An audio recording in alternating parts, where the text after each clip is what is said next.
Good morning, everybody. Matt Modi here with Jedi Modi Sports Network, and we're going to give out some player props for today's NBA betting slate, Wednesday, November 1st. We're still entering the splash zone for these NBA player props, which, if you are not familiar, means I'm finding 3-point props that I like for the day, but instead of taking them at their main line, I'm juicing up those numbers made just a little bit to get pretty juicy odds. The goal is to get above plus 250 and above. So far, I've been doing it since the beginning of the season. Unfortunately, yesterday was not one of our good days. I gave out 3 on this YouTube channel. We did not get any of those 3 to cash. We are in the midst of a pretty brutal cold streak with these props. I haven't hit any in my last 3 days of doing this so far. Luckily, we did start the season so hot that I'm still in the green overall. We've had 6 wins, we've had 12 losses. Very, very slight profit of 0.15 units. Let's hope we can turn things around today. I'm very confident that we're going to have a good day today. If you're not already, would appreciate it if you could hit that subscribe button. And then for this specific video, comment, let me know your thoughts, whether you're tailing or fading. Love to hear from the people. So let me know there. And we can get into today's picks. Let's get wet. So the first play that we're going to go ahead and lock in here is in the Hornets versus Rockets game. We're taking LaMelo Ball, 5+ made 3-pointers, plus 300 odds at FanDuel. FanDuel.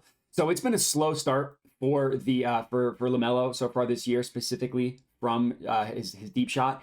He went 4 of 11 in their first game of the year, and he has shot 2 of 13 since. So this is a situation, and I mentioned this in a couple videos, where I like finding situations like this where you can essentially buy the dip. He's not going to continue to shoot horribly, but he is probably going to continue to shoot a ton. So we are expecting him to break out of his slump for tonight. Melo is known to shoot the ball a ton. He hasn't quite done that this year. I mean, 11 attempts in the first game is a lot, but then 13 in 2 games combined is not a lot for him when you think about LaMelo.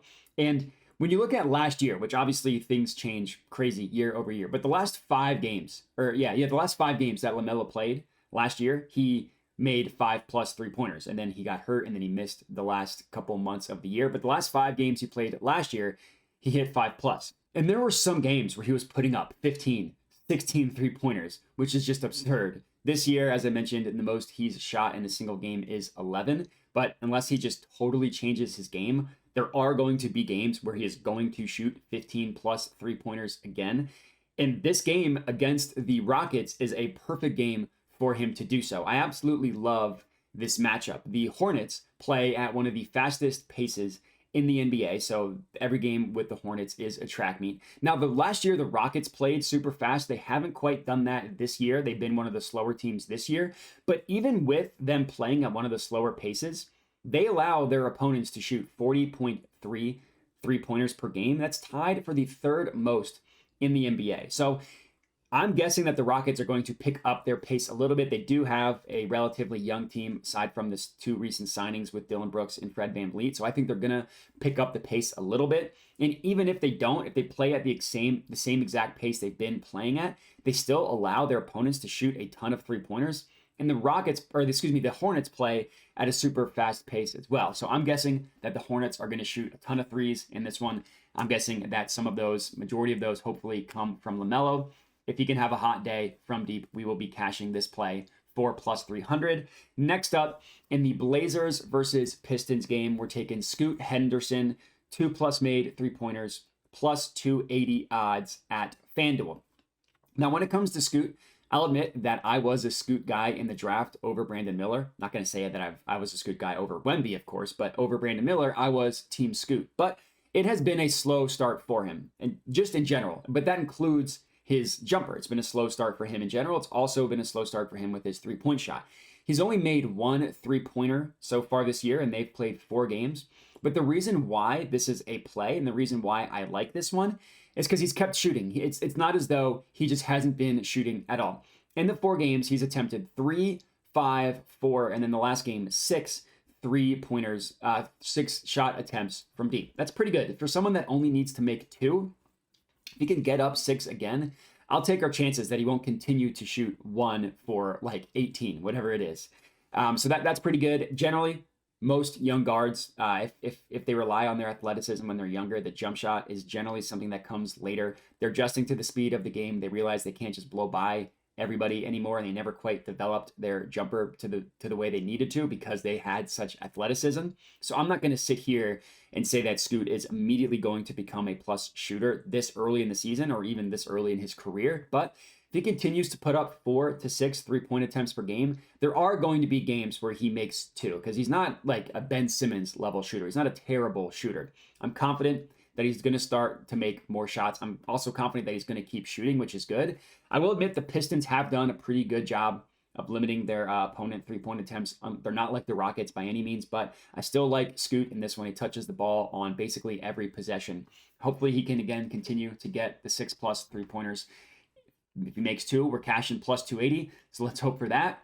And then our last play, third and final pick of the evening in the Grizzlies versus Jazz game. Desmond Bane, 5+ made 3-pointers, plus 270 odds at FanDuel. I know that I've gone with Desmond Bane before this year. It was one of the days that I unfortunately did not hit anything, but I am going back to him once again. First of all, he's a great shooter, and that definitely is important to understand. He's a great shooter who puts up a ton of volume, and I'm only saying that because he hasn't quite been a great shooter so far this year. Again, it's such a small sample size, but he's played 4 games, and he shot okay from deep. Not up to his standards, not terrible, but not up to his standards either. And unsurprisingly, when you figure that, and you keep in mind the fact that John Morant hasn't played at all, the Grizzlies are 0-4. Very much not great for a team that's been at the top of the West the past 2 years. Starting 0-4, already not having Ja for the next 21 games is not great. So some pretty gross losses in there as well, which I want to mention. They did lose to the Wizards, which is disgusting. So I'm not going to sit here and tell you that this is a must-win game, the 5th game of the NBA season, but I can tell you that this is a very important game for the Grizzlies. And because of that, Desmond Bane is probably going to shoot a ton, knowing that, A, he needs to break out of not quite a slump, but not quite a great start either, and the fact that the Grizzlies are desperate for a win. In the past, in some playoff moments for the Grizzlies, he has stepped up with some incredible moments in the playoffs. And again, I'm not calling this a playoff game. I am calling this important. Overall this year, Desmond Bane has shot 35% from deep, which again, isn't terrible at all. He is generally closer to 40% range, and he does it on a high volume, which is really impressive. But so far this year, he shot at least 10 attempts in every single game except for 1, and that was their last game. And he shot 3 of 7 in that game, so he shot for a pretty decent percentage. So for this game, I'm guessing he's going to shoot 10+ attempts, if not even more than that. Hopefully he can have his first really hot game of the year. Game 1, he was pretty good. Hopefully he can just replicate that as well. For plus 270, we'll take it. Rounding out our third and final pick of the evening, I put 1 unit on all 3 of these individually. I put about $750 today on the 3 of them in a parlay. If 1 of them hits, we will be profitable. If we get 3 to hit, we will be rich. So let's hope for that. And that's all I got. So appreciate everybody for watching. Again, remember to like, comment, subscribe, all that good stuff, and have a good one.